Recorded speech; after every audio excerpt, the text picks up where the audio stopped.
Hello wrestling fans, the Wrestling Wizard here and welcome to Smackdown in 5, the weekly show where we look at the top moments from Friday Night Smackdown in, of course, under 5 minutes. So let's get to it. So I was a little bit down on this week's episode of Monday Night Raw. However, I felt the complete opposite emotions in regards to this week's episode of Smackdown. I thought it delivered, and I think it was mainly due to the passionate Puerto Rican fans making this show. They were genuinely so into their favourite superstars.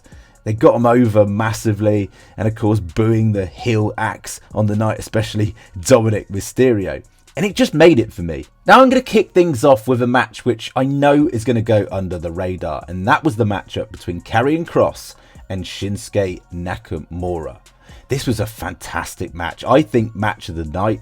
And although, of course, Shinsuke Nakamura got the victory, delivering the Kinshasa at the end, it made Karrion Kross, I thought, look like $1 million. I thought it made the both of them look fantastic. And what a matchup. I'd love to see that again. Now, of course, they're on opposite brands at the moment, so maybe we'll have to wait a while. But really delivered, I thought. What do you think?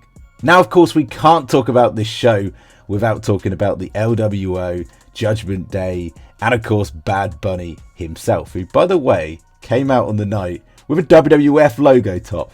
Naughty, naughty.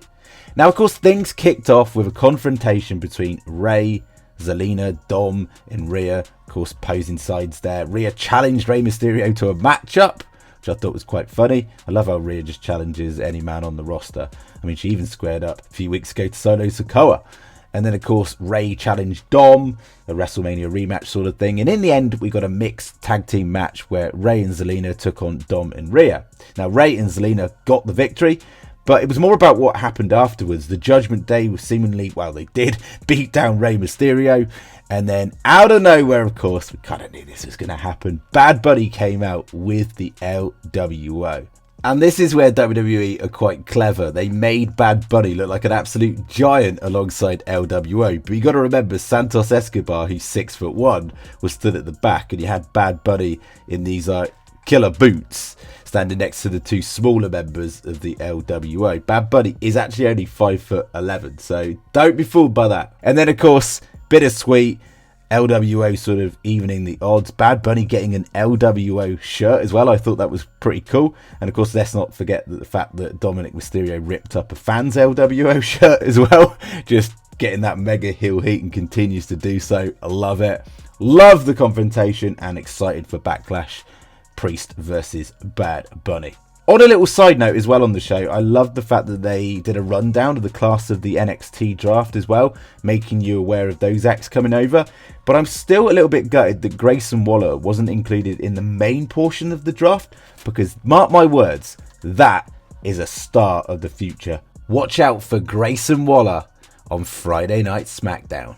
We got a pretty cool promo from Cody Rhodes on the show as well, saying that essentially Brock Lesnar is a gatekeeper to the kingdom and he needs to beat that gatekeeper, and he wants to find out the reasons why Brock Lesnar attacked him. A solid promo from Cody Rhodes. Everything Cody does promo wise just turns to gold, in my opinion. He smashes it.